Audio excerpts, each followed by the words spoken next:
इन्ना लिल्लाहि व इन्ना इलैहि राजिऊन। ये वो बदबख्त बेटा है जिसने अपनी ही सगी माँ को कुल्हाड़ियों के वार करके कत्ल कर दिया। कत्ल करने की वजह क्या बनती है? एक नकाहनामा और लागतबाजी, जिसकी वजह से एक सगा बेटा अपनी माँ को कत्ल कर देता है। इस वाक़े की तमाम तर डिटेल आज की इस व्लॉग में मैं आपके साथ शेयर करूंगा। अस्सलाम वालेकुम, मैं हूं रिजवान अली, आपकी खिदमत में हाजिर और आप देख रहे हैं मेरा न्यूज़। का इंतहाई अफसोसनाक वाक़या है, कसूर का एक गाँव है जहाँ पे ये इंतहाई अफसोसनाक वाक़या पेश आता है कि एक सका बेटा अपनी वालदा को कुल्हाड़ियों को वार करके कत्ल करता है। नौबत क्या बनती है? दूसरी शादी। अब एक शौकत नामी शख्स जिसकी बीवी का नाम सोबिया बीबी है, इनकी शादी होती है और अल्लाह ताला इनको 3 बेटे देता है जो कि इस टाइम अच्छे खासे जवान बेटे हैं।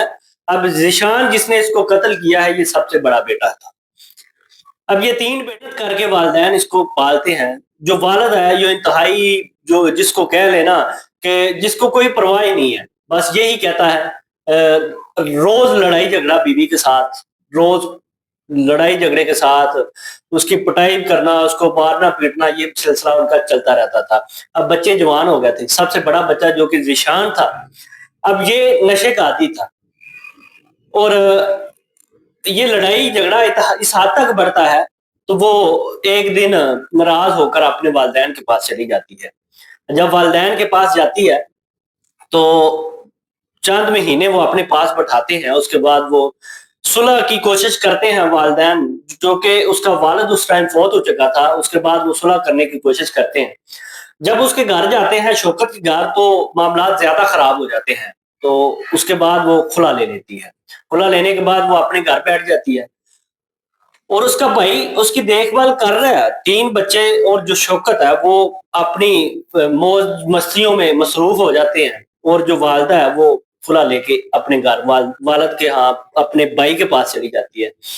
कुछ अरसा गुजरने के बाद 2024 के अंदर एक मुश्ताक नामी शख्स के साथ उसकी शादी कर दी जाती है, सोबिया की। अब दुख की बात ये थी, और एक ही गली के अंदर वो घर है, जिस घर में पहले शादी होती है और दूसरे घर में बाद में शादी होती है, तो वो भी उसी गली के अंदर घर है। अब आते-जाते मुलाकात और टकराव तो होता रहता था, बातचीत होती रहती थी। लोग बच्चे जो हैं वो और लोग जो है ताने-मेने करते रहते थे कि आपकी माँ ने जो है आपसे खुला लेके, आपके वालिद से खुला लेके उसने तुमसे शादी करवा ली। इस तरह के मामलात जो आम रूटीन से होते रहे, कहीं फंक्शन होना, तब भी इस तरह की बातें होना शुरू हो जाती। 16 नवंबर वाले दिन होता क्या है, ज़िशान गुस्से में आता है और आकर अपनी वालदा के घर, जिस घर में उसकी शादी होगी थी पहले, उस घर में जाता है और कुल्हाड़ियों को वार करके उसको कत्ल कर देता है।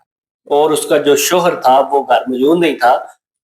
अब होता कुछ जो है, पुलिस मौके पे पहुंचती है और सारी जो वारदात होती है उसका मुआवना करने के बाद सारे के सारे जो, एक तो वो जिशान को पुलिस पकड़ती है और जो उसका शौहर था उसको लेके वो थाने पे जाके एक एफआईआर दर्ज की जाती है, जो कि मुश्ताक की मदय्यत में होती है। मुश्ताक कहता है कि मेरी बीवी को इन्होंने नाहक कत्ल किया है, मुझे इंसाफ दिया जाए। अब ये वो बदबख्त बेटा है जिसको माँ ने बड़ा करके 20-25 साल तक उसकी खिदमत की, उसको बड़ा किया। अब उसने क्या नतीजा दिया? उसको कुल्हाड़ियों के वार करके उसने कत्ल कर दिया। ये इंतहाई अफसोसनाक वाकया जो कि कसूर के इलाका में पेश आया है। अब वालिदैन की तरबियत बच्चों के लिए इतनी होनी चाहिए कि जो भी मसला हो, जो बच्चे हैं वो इस तरह के मामलात में ना पड़े। ये वो बदबख्त बेटा था ज़िशान, जिसने ये सारा कारनामा किया। इस तरह के ब्लॉग देखने के लिए मेरे चैनल को सब्सक्राइब करें। अल्लाह हाफ़िज़।